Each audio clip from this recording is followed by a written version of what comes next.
നമസ്കാരം. നമ്മൾ നോക്കാൻ പോകുന്നത് അടുത്ത വൈസ്രോയിയാണ് ലോർഡ് നോർത്ത് ബ്രൂക്ക്. ഇതിനു മുന്നേ നമ്മൾ നോക്കിയത് മേയോ ആയിരുന്നു, ലാസ്റ്റ് നോക്കിയത്. മേയോയുടെ കാലഘട്ടം 1869 മുതൽ 1872 വരെ ആയിരുന്നു. അടുത്ത് വരുന്ന വൈസ്രോയി ലോർഡ് നോർത്ത് ബ്രൂക്ക് ആണ്. അദ്ദേഹത്തിന്റെ കാലഘട്ടം 1872 മുതൽ 1876 വരെയാണ്. പോയിന്റ്സ് നോക്കാം. The Kuga revolt of Punjab broke out during the period of North Brook. പഞ്ചാബിലെ കുഗ കലാപം നടന്ന സമയത്തെ ഇന്ത്യ ഭരിച്ചിരുന്ന വൈസ്രോയി ലോർഡ് നോർത്ത് ബ്രൂക്ക് ആയിരുന്നു.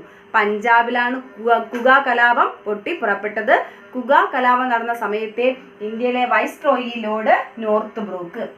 Next, the viceroy who was the believer of free trade. സ്വതന്ത്ര വ്യാപാരത്തിൽ വിശ്വസിച്ചിരുന്ന ആളായിരുന്നു Lord north brook. Free trade means സ്വതന്ത്ര വ്യാപാരം. അടുത്ത point, the viceroy who lowered the import duty and abolished export duties on many commodities. Import duty, import means എന്താണ്? ഇറക്കുമതി. Export duties കയറ്റുമതി. അപ്പോൾ ഇദ്ദേഹം എന്ത് ചെയ്തു? ഇറക്കുമതി ചുങ്കം എന്ത് ചെയ്തു? കുറച്ച് ഐറ്റത്തിന്റെ ഇറക്കുമതി ചുങ്കം അല്ലെങ്കിൽ ഇറക്കുമതി നികുതി അതെന്ത് ചെയ്തു? ഇദ്ദേഹം കുറച്ച് ഐറ്റത്തിന്റെ. നെക്സ്റ്റ് എന്താ പറയുന്ന? And abolished export duties on many commodities. കയറ്റുമതി ചെയ്യുന്ന കുറച്ച് ഐറ്റത്തിന്റെ എന്താണ് എക്സ്പോർട്ട് ഡ്യൂട്ടീസ് എന്ത് ചെയ്യുകയും ചെയ്തു? അബോളിഷ് ചെയ്യുകയും ചെയ്തു, നിർത്തലാക്കുകയും ചെയ്തു. Next, the Prince of Wales Edward 7 visited India during the time of north brook. അപ്പോൾ എന്താണ്? വെയിൽസിലെ രാജാവായ എഡ്വേർഡ് 7 ഇന്ത്യ സന്ദർശിക്കുന്ന സമയത്ത് ഇന്ത്യ ഭരിച്ചിരുന്നത് ലോർഡ് നോർത്ത് ബ്രൂക്ക് ആണ്. അപ്പോൾ ഇത്രയേ ഉള്ളൂ ഇദ്ദേഹത്തിന്റെ പോയിന്റ്സ്, കുറച്ചേ ഉള്ളൂ പഠിക്കാൻ. ഒന്നും കൂടി നോക്കാം. ലോർഡ് നോർത്ത് ബ്രൂക്ക് ഭരണകാലഘട്ടം 1872 മുതൽ 1876 വരെയാണ്. First point, Kuka revolt of Punjab broke out during the period of Northbrook. അതായത് പഞ്ചാബിലെ കുഗ കലാപം നടന്ന സമയത്ത് ഇന്ത്യ ഭരിച്ചിരുന്നത് ലോർഡ് നോർത്ത് ബ്രൂക്ക് ആണ്. Next point, the viceroy who was the believer of free trade. സ്വതന്ത്ര വ്യാപാരത്തിൽ വിശ്വസിച്ചിരുന്ന ആളായിരുന്നു Lord Northbrook. Next point, the viceroy who lowered the import duty and abolished export duties on many commodities. കുറച്ച് അതായത് ഇറക്കുമതി ചുങ്കം എന്ത് ചെയ്തു? കുറയ്ക്കുകയും പിന്നെ കയറ്റുമതി ചുങ്കം ഇല്ലാതാക്കുകയും ചെയ്തു കുറച്ച് ഐറ്റത്തിന്റെ. ഓക്കെ, നെക്സ്റ്റ് എന്താണ്? The Prince of Wales Edward 7 visited India during the time of Northbrook. അതായത് വെയിൽസിലെ രാജാവായ എഡ്വേർഡ് 7 ഇന്ത്യ സന്ദർശിച്ച സമയത്ത് ഇന്ത്യ ഭരിച്ചിരുന്ന വൈസ്രോയി ലോർഡ് നോർത്ത് ബ്രൂക്ക് ആയിരുന്നു. ഓക്കെ, ഇനി നമുക്ക് അടുത്ത വൈസ്രോയി നോക്കാം. അടുത്ത വൈസ്രോയി എന്ന് പറയുന്നത് ലോർഡ് ലിട്ടൺ ആണ്. ഒരുപാട് കാര്യങ്ങൾ പഠിക്കാനുണ്ട്. അപ്പം നമുക്കിനി ലിട്ടണിലേക്ക് പോവാം. ഓക്കെ, ലിട്ടന്റെ കാലഘട്ടം 1876 മുതൽ 1880 വരെയാണ് ലോർഡ് ലിട്ടന്റെ കാലഘട്ടം. പോയിന്റ്സ് നോക്കാം. The viceroy known as the viceroy of reverse character. Viceroy of reverse character എന്നറിയപ്പെടുന്നത്, ഇതെല്ലാം വിപരീതമായിട്ടാണ് ചെയ്യുന്നത് അദ്ദേഹം, അതുകൊണ്ടാണ് അദ്ദേഹത്തെ അങ്ങനെ അറിയപ്പെടുന്നത്. വൈസ്രോയി ഓഫ് റിവേഴ്സ് ക്യാരക്ടർ എന്നറിയപ്പെടുന്നത് ലോർഡ് ലിട്ടൺ ആണ്. Next, the viceroy known as the pen name Owen Meredith. Owen Meredith, OWEN, Owen Meredith എന്നറിയപ്പെടുന്ന പെൻ നെയിം, ഓവൻ മെറഡിത്ത് എന്ന പെൻ നെയിമിൽ അറിയപ്പെടുന്ന വൈസ്രോയി ആരെന്ന് ചോദിച്ചാൽ അത് ആരാണ്? ലോർഡ് ലിട്ടൺ ആണ്. Lord Lytton. Next, second Anglo Afghan war 1878 was held during the period of Lytton. അതായത് second Anglo Afghan war നടക്കുന്ന സമയത്ത് 1878 സെക്കൻഡ് ആംഗ്ലോ അഫ്ഗാൻ വാർ നടക്കുന്ന സമയത്ത് ഇന്ത്യ ഭരിച്ചിരുന്ന വൈസ്രോയി ലോർഡ് ലിട്ടൺ ആണ്. Next point, the viceroy at the time of the formation of Indian association. Indian association സ്ഥാപിച്ചത് ആരെന്ന് അറിയാം? അതാണ് സുരേന്ദ്രനാഥ് ബാനർജി ആണ്. ഇന്ത്യൻ അസോസിയേഷൻ ഫോം ചെയ്യുന്ന സമയത്ത് ഇന്ത്യ ഭരിച്ചിരുന്ന വൈസ്രോയി ലോർഡ് ലിട്ടൺ ആണ്. അങ്ങനെയാണെങ്കിൽ ഈസ്റ്റ് ഇന്ത്യ അസോസിയേഷൻ സ്ഥാപിച്ചത് ആരെന്ന് ചോദിച്ചാൽ അത് ദാദാബായ് നവറോജിയാണ്. തിരിഞ്ഞു പോകരുത്. Indian association Surendranath Banerjee, East India association Dadabhai Naoroji. അപ്പോൾ ഈ പോയിന്റ്സ് നമുക്ക് ഒരിക്കൽ കൂടി നോക്കാം. Lord Lytton, the viceroy known as the viceroy of reverse character. Viceroy of reverse character എന്നറിയപ്പെടുന്നത് ലോർഡ് ലിട്ടൺ ആണ്.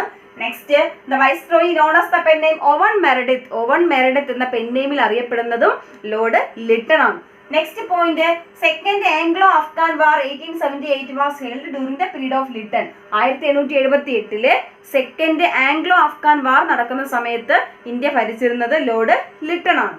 Next, the viceroy at the time of the formation of Indian association. Indian association form ചെയ്യുന്ന സമയത്തെ India ഭരിച്ചിരുന്ന viceroy Lord Lytton ആണ്. Okay, ഇനി അടുത്ത സെക്ഷനിലോട്ട് നമുക്ക് പോകാം. ഇനി ബാലൻസ് ഉണ്ട്. ലോർഡ് ലിട്ടൺ രചിച്ചൊരു നോവലാണ് ലൂസിലി. ലൂസിലി എന്ന് പറയുന്ന ഒരു നോവലാണ് ലിട്ടൺ എഴുതിയത്. Next, the viceroy who organised royal durbar in Delhi in 1877. അതായത് ഡൽഹിയിൽ റോയൽ ദർബാർ സംഘടിപ്പിച്ചത് ഇദ്ദേഹത്തിന്റെ കാലഘട്ടത്തിലാണ്. ഡൽഹിയിൽ 1870 ഇമ്പോർട്ടന്റ് ആണ്. 1877 റോയൽ ദർബാർ നടക്കുന്ന സമയത്ത് ഇന്ത്യ ഭരിച്ചിരുന്ന വൈസ്രോയി ലോർഡ് ലിട്ടൺ ആണ്. Next, uniform salt law was introduce. ഉപ്പിന് നികുതി കൊണ്ടുവന്ന നിയമമാണ് യൂണിഫോം സോൾട്ട് ലോ എന്ന് പറയുന്നത്. ഉപ്പ് ഉണ്ടാക്കുവാനും അത് എന്താണ് കൊടുക്കുവാനും ഒക്കെയുള്ള നിയമം കൊണ്ടുവന്നതാണ് ഉപ്പിന് ഉള്ള നികുതി. അതാണ് uniform salt law. Uniform salt law കൊണ്ടുവന്നത് ലോർഡ് ലിട്ടൺ ആണ്. Next, the famine commission under Richard Strachey was appointed by Lord Lytton. അതായത് ഇവര് റോയൽ ദർബാർ, ബ്രിട്ടീഷുകാർ റോയൽ ദർബാർ ഇന്ത്യയിൽ നടത്തുന്ന സമയത്ത് എന്താണ്, ഇന്ത്യയിൽ ഭയങ്കര ക്ഷാമമാണ്. ആൾക്കാർക്ക് 1857 വിപ്ലവമൊക്കെ കഴിഞ്ഞ ആ സമയത്തായിരുന്നു. അപ്പോൾ എന്താണ്, ആൾക്കാർക്ക് നല്ല ആഹാരം ഒന്നും കിട്ടാതെ എന്താണ് എല്ലാവരും പട്ടിണിയും ദാരിദ്ര്യവും ഒക്കെ അനുഭവിക്കുന്ന ആ സമയത്ത് എന്താണ് ഇവര് റോയൽ ദർബാറൊക്കെ വിളിച്ചു കൂട്ടുകയാണ് ചെയ്തത്. ഓക്കെ, രാജകീയമായിട്ടുള്ള ഭക്ഷണങ്ങളും അങ്ങനെയുള്ള ആഡംബരങ്ങളും ഒക്കെ, അതാണ് റോയൽ ദർബാർ എന്ന് പറയുന്നത്. ഇനി ആ സമയത്ത് ഇന്ത്യയിൽ ഭയങ്കര ക്ഷാമമൊക്കെ ആയിരുന്നു. അപ്പോൾ എന്ത് ചെയ്തു ഇദ്ദേഹം, ലോർഡ് ലിട്ടൺ ഇന്ത്യയിലെ ക്ഷാമത്തെക്കുറിച്ച് അന്വേഷിക്കാൻ വേണ്ടി നിയോഗിച്ച കമ്മീഷനാണ് Richard Strachey. Richard Strachey commission എന്നാണ് പറയുന്നത്. റിച്ചാർഡ് സ്ട്രാച്ചി അതിന്റെ ചെയർമാനാണ് ആ കമ്മീഷൻ. അതായത് ആ ഫാമിൻ കമ്മീഷൻ, ക്ഷാമ കമ്മീഷന്റെ ചെയർമാനാണ് Richard Strachey. Okay, next, viceroy when the Mohammedan Anglo-Oriental College at Aligarh was started. Mohammedan Anglo-Oriental College സ്ഥാപിച്ചത് സർ സെയ്ദ് അഹമ്മദ് ഖാൻ ആണ്. ഓക്കെ, അപ്പം മുഹമ്മദൻ ആംഗ്ലോ ഓറിയന്റൽ കോളേജ് സ്ഥാപിക്കുന്ന സമയത്ത് ഇന്ത്യ ഭരിച്ചിരുന്നത് ആരാണ്, ലോർഡ് ലിട്ടൺ ആണ്. ഈ മുഹമ്മദൻ ആംഗ്ലോ ഓറിയന്റൽ കോളേജ് ആണ് 1920 എന്താണ് അലിഗഡ് മുസ്ലിം യൂണിവേഴ്സിറ്റി ആയിട്ട് മാറുന്നത്. അപ്പൊ മുഹമ്മദൻ ആംഗ്ലോ ഓറിയന്റൽ കോളേജ് സ്ഥാപിക്കുന്ന സമയത്ത് ഇന്ത്യ ഭരിച്ചിരുന്നത് ലോർഡ് ലിട്ടൺ ആണ്. ഓക്കെ, പോയിന്റ്സ് ഒരിക്കൽ കൂടി പറയാം. Lucile was a novel written by Lytton. Lytton എഴുതിയ നോവലിന്റെ പേര് ചോദിച്ചാൽ Lucile. Okay, next, the viceroy who organised royal durbar in Delhi. ഡൽഹിയിലെ റോയൽ ദർബാർ നടന്ന വർഷം 1877. Next, uniform salt law was introduced. Uniform salt law കൊണ്ടുവന്നതാരെന്ന് ചോദിക്കും, ലോർഡ് ലിട്ടൺ ആണ്. Next, the famine commission under Richard Strachey was appointed by Lord Lytton. Famine commission ഏതെന്ന് ചോദിച്ചാൽ Richard Strachey ആണ് അതിന്റെ ചെയർമാൻ. ഇന്ത്യയിലെ ക്ഷാമത്തെക്കുറിച്ച് പഠിക്കാൻ വേണ്ടി ലിട്ടൺ നിയോഗിച്ച കമ്മീഷനാണ് Strachey commission. Okay, next, viceroy when the Muhammadan Anglo Oriental college at Aligarh was start. അലിഗഡിൽ എന്താണ് മുഹമ്മദൻ ആംഗ്ലോ ഓറിയന്റൽ കോളേജ് സ്ഥാപിക്കുന്ന സമയത്തെ വൈസ്രോയി ലോർഡ് ലിട്ടൺ ആണ്. മുഹമ്മദൻ ആംഗ്ലോ ഓറിയന്റൽ കോളേജ് സ്ഥാപിച്ചത് സർ സെയ്ദ് അഹമ്മദ് ഖാൻ ആണ്. അത് 1920 എന്താണ് അലിഗഡ് മുസ്ലിം യൂണിവേഴ്സിറ്റി ആയിട്ട് മാറി. ഓക്കെ, അടുത്ത സെക്ഷനിലോട്ട് പോകാം. ഓക്കെ, അടുത്തത്, the viceroy who lowered the age limit of civil service. അതായത് സിവിൽ സർവീസ് എക്സാം എഴുതുന്നതിന്റെ ഏജ് ലിമിറ്റ്, പ്രായപരിധി ഇദ്ദേഹം എന്ത് ചെയ്തു, കുറച്ചു. ഇദ്ദേഹം വരുന്നതിന് മുന്നേ വരെ ഏജ് ലിമിറ്റ് 21 ആയിരുന്നു. 21 വയസ്സുള്ള എല്ലാവർക്കും എന്ന് വെച്ചാൽ സിവിൽ സർവീസ് എക്സാം എഴുതാം.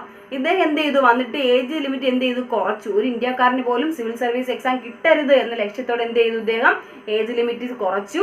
അതെങ്ങനെയാക്കി മാറ്റി, 21 എന്നുള്ളത് 19 ആക്കി കുറച്ചു. 19 വയസ്സുള്ള ആൾക്ക് എന്ത് ചെയ്യാം, സിവിൽ സർവീസ് എക്സാം എഴുതാം. അപ്പൊ ഏജ് ലിമിറ്റ് കുറയ്ക്കുകയാണ് ചെയ്തത്. നെക്സ്റ്റ് എന്താണ്, civil service agitation was held during the period of Lord Lytton. 1877 ഇതിന്റെ ഫലമായിട്ട് എന്ത് ചെയ്തു, ഏജ് ലിമിറ്റ് കുറച്ചതിന്റെ ഫലമായിട്ട് സിവിൽ സർവീസ് വിപ്ലവം ഇന്ത്യയിൽ ഉണ്ടായി. അത് 1877 സിവിൽ സർവീസ് അജിറ്റേഷൻ നടന്ന വർഷം 1877. ഇനി ഇദ്ദേഹം കൊണ്ടുവന്ന കുറച്ച് നിയമങ്ങളും ഇദ്ദേഹത്തിന്റെ ഭരണ കാലഘട്ടവുമായി ബന്ധപ്പെട്ട കുറച്ച് കാര്യങ്ങൾ കൂടി നോക്കാനുണ്ട്, അതും കൂടി നോക്കാം. ഒരിക്കൽ കൂടി ഈ പോയിന്റ്സ് നമുക്ക് നോക്കിയിട്ട് അങ്ങോട്ട് പോകാം. The viceroy lowered the age limit of civil service from 21 to 90. അതായത് സിവിൽ സർവീസ് എക്സാം എഴുതുന്നതിന്റെ പ്രായപരിധി 21 ആയിരുന്നു. അതെന്ത് ചെയ്തു, ഇദ്ദേഹം 19 ആയിട്ട് കുറച്ചു. 1877 ഇതിന്റെ ഫലമായിട്ട് സിവിൽ സർവീസ് വിപ്ലവം ഇന്ത്യയിൽ ഉണ്ടായി. ഓക്കെ, ഇനി അടുത്തതിലോട്ട് പോകാം. ഓക്കെ, ലാസ്റ്റ് സെക്ഷനാണ് നോക്കാം.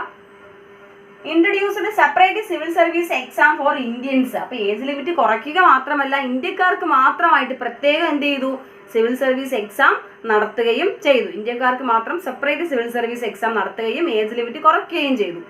Okay, next passed royal titles act. അതായത് ഓരോ പദവികൾ ബ്രിട്ടീഷുകാർക്കായാലും ഇന്ത്യക്കാർക്കായാലും ഓരോ പദവികൾ കൊടുക്കുന്നതാണ് റോയൽ ടൈറ്റിൽസ് ആക്ട്. ആ പേര് തന്നെ ഉണ്ട്, രാജകീയമായ പദവി കൊടുക്കുന്നത്. റോയൽ ടൈറ്റിൽസ് ആക്ട് പാസ്സാക്കിയത് ഇദ്ദേഹമാണ്. ഓക്കെ, അല്ലെങ്കിൽ ഇദ്ദേഹത്തിന്റെ കാലഘട്ടത്തിലാണ്. Next passed Deccan agriculturist relief act of 1879. ഡാറ എന്ന് പറയും. കൃഷിക്കാർക്ക് വേണ്ടിയുള്ള ചെറിയൊരു റിലീഫിന് വേണ്ടി പാസ്സാക്കിയ ആക്ടാണ് ഡാറ എന്ന് പറയുന്നത്. ഓക്കെ, അതായത് ഇത് ഈ ചുങ്കമൊക്കെ കുറച്ചുകൊണ്ടുള്ള സംഭവം. Passed Deccan agriculturist relief act of 1879, ഡാറ എന്ന് പറയും. ആ ആക്ട് പാസ്സാക്കിയത് ഇദ്ദേഹമാണ്. Next passed vernacular press act of 1878 and arms act of 1878. അതായത് വെർണക്കുലർ പ്രസ് ആക്ട് എന്ന് പറഞ്ഞാൽ നാട്ടുഭാഷാ പത്ര നിയമം. ഓക്കെ, ബ്രിട്ടീഷുകാരുടെ കാര്യങ്ങൾ, ക്രൂരമായ കാര്യങ്ങളെല്ലാം എന്ത് ചെയ്തു, ആ പത്രത്തിൽ അച്ചടിച്ച് വരുന്നത് എന്ന് തടഞ്ഞുകൊണ്ട് എന്ത് ചെയ്തു, ഇയാള് ഇതെന്ന് വെച്ചാൽ ഈ പറയുന്ന വൈസ്രോയ് എന്ത് ചെയ്തു, വെർണക്കുലർ പ്രസ് ആക്ട് നാട്ടുഭാഷാ പത്ര നിയമം, ഇതുമായി ബന്ധപ്പെട്ട കാര്യങ്ങളൊന്നും വരാതിരിക്കാൻ വേണ്ടി നാട്ടുഭാഷാ പത്ര നിയമം പാസ്സാക്കി. അതൊന്നും ഇവർ നടക്കുന്ന കാര്യങ്ങളൊന്നും പത്രത്തിൽ വരാതിരിക്കാൻ വേണ്ടിയുള്ള. നെക്സ്റ്റ് ആംസ് ആക്ട് എന്ന് പറഞ്ഞാൽ എന്താണ്, ഏതൊരു ഇന്ത്യക്കാരനും ആയുധം കയ്യിൽ വെക്കണമെങ്കിൽ എന്ത് വേണം, ലൈസൻസ് വേണം. ഓക്കെ, അങ്ങനെ അതിന് വേണ്ടി കൊണ്ടുവന്ന ആക്ടാണ് ആംസ് ആക്ട്. ലൈസൻസ് ഇല്ലാതെ നമുക്ക് എന്ത് ചെയ്യാൻ പാടില്ല, ആയുധങ്ങൾ കയ്യിൽ വെക്കാൻ പാടില്ല. അതാണ് ആംസ് ആക്ട്. രണ്ടും ഒരേ വർഷമാണ്. വെർണക്കുലർ പ്രസ് ആക്ട് പാസ്സാക്കിയത് 1878-ലും ആംസ് ആക്ട് പാസ്സാക്കിയതും 1878-ൽ തന്നെയാണ്. Next organised the Grand Darbar in 1877 to decorate Queen Victoria with the titles of Kaiser e Hind. അതായത് നമുക്കറിയാം ഇദ്ദേഹം ഇന്ത്യ ഭരിക്കുന്ന സമയത്ത് ബ്രിട്ടനിൽ ആരായിരുന്നു, ക്യൂൻ വിക്ടോറിയ ആയിരുന്നു. അപ്പോൾ ക്യൂൻ വിക്ടോറിയയ്ക്ക് കൈസർ ഇ ഹിന്ദ് എന്ന് പറയുന്ന ഒരു പദവി 1877-ലെ ഡൽഹി ദർബാറിൽ നൽകുകയുണ്ടായി. ഒരു പദവി വെച്ചു കൊടുക്കുക. ഓക്കെ, അപ്പോൾ എന്താണ് 1877 ദർബാറിൽ, ഡൽഹി ദർബാറിലെ കൈസർ ഇ ഹിന്ദ് എന്ന് പറയുന്ന ഒരു പദവി ക്യൂൻ വിക്ടോറിയയ്ക്ക് നൽകി. ഓക്കെ, നമ്മൾ പഠിച്ചതാണ് എന്താണ്, റോയൽ ടൈറ്റിൽസ് ആക്ട്. രാജകീയമായ പദവികൾ നൽകുന്ന ആക്ടാണ് റോയൽ ടൈറ്റിൽസ് ആക്ട്. അപ്പോൾ അങ്ങനെ അവർ പാസ്സാക്കിയിട്ട് ആദ്യമായിട്ട് കൊടുത്തത് ക്യൂൻ വിക്ടോറിയയ്ക്കാണ്. 1878-ൽ എന്ത് ചെയ്തു, കൈസർ ഇ ഹിന്ദ് എന്ന് പറയുന്ന ഒരു പദവി ക്യൂൻ വിക്ടോറിയയ്ക്ക് നൽകി. നെക്സ്റ്റ് എന്ന് പറയുന്ന last point, started statutory civil service. Statutory civil service start ചെയ്തതും ലോർഡ് ലിട്ടൺ ആണ്. ഓക്കെ, അപ്പോൾ ഇത്രയാണ് ഇദ്ദേഹവുമായി ബന്ധപ്പെട്ട പോയിന്റുകൾ. ഒരിക്കൽ കൂടി നമുക്ക് നോക്കാം. Lord Lytton introduced separate civil service exam for Indians. ഇന്ത്യക്കാർക്ക് വേണ്ടി പ്രത്യേകം സിവിൽ സർവീസ് എക്സാം നടത്തി. നെക്സ്റ്റ് എന്താണ്, പാസ് റോയൽ ടൈറ്റിൽസ് ആക്ട്. രാജകീയ പദവികൾ നൽകുന്നതിന് വേണ്ടി റോയൽ ടൈറ്റിൽസ് ആക്ട് പാസ്സാക്കി. Next pass Deccan agriculturist relief act of 1879. ഡാറ, അതായത് ഡെക്കാൻ റിലീഫ് അഗ്രികൾച്ചർ ആക്ട് പാസ്സാക്കിയതും ആരാണ്, ലോർഡ് ലിട്ടൺ ആണ്. Next passed vernacular press act 1878-ൽ വെർണക്കുലർ പ്രസ് ആക്ട് നാട്ടുഭാഷാ പത്ര നിയമം പാസ്സാക്കുകയും പിന്നെ 1878-ൽ തന്നെ ആംസ് ആക്ട് ആയുധ നിയമം പാസ്സാക്കുന്നതും ലോർഡ് ലിട്ടൺ തന്നെയാണ്. ഇനി നമുക്കറിയാം 1877-ലെ റോയൽ ടൈറ്റിൽസ് ആക്ട് പ്രകാരം 78-ൽ ആദ്യമായിട്ട് ആ പദവി നൽകുന്നത് ക്യൂൻ വിക്ടോറിയയ്ക്കാണ്. കൈസർ ഇ ഹിന്ദ് എന്ന് പറയുന്ന പദവി കൊടുക്കുന്നത് ക്യൂൻ വിക്ടോറിയയ്ക്കാണ്. അത് 1877 ഡൽഹി ദർബാറിന്റെ സമയത്താണ്. ഇനി സ്റ്റാറ്റ്യൂട്ടറി സിവിൽ സർവീസ് ആരംഭിച്ചതും ലോർഡ് ലിട്ടൺ ആണ്. ഓക്കെ, അപ്പോൾ ഇതാണ് നമ്മൾ ഇന്ന് പഠിച്ചത്. ഇത്രയാണ് നമ്മൾ 2 വൈസ്രോയി നോക്കി. ലോർഡ് നോർത്ത് ബ്രൂക്കും ലോർഡ് ലിട്ടണും. ലോർഡ് നോർത്ത് ബ്രൂക്കിന്റെ കാലഘട്ടം 1872 മുതൽ 1876 വരെയാണ്. കുറച്ച് കാര്യങ്ങൾ പറഞ്ഞു. അത് കഴിഞ്ഞ് നമ്മൾ നോക്കിയത് ലോർഡ് ലിട്ടൺ ആണ്. 1876 മുതൽ 1880 വരെയാണ് അദ്ദേഹത്തിന്റെ കാലഘട്ടം. കുറച്ച് പോയിന്റ്സ് നമ്മൾ പഠിച്ചിട്ടുണ്ട്, വളരെ ഇമ്പോർട്ടൻ്റ് ആണ് ലിട്ടൺ. ഓക്കെ, അപ്പം നമുക്കിനി വേറെ വൈസ്രോയുമായിട്ട് അടുത്ത ക്ലാസ്സിൽ കാണാം. Thank you.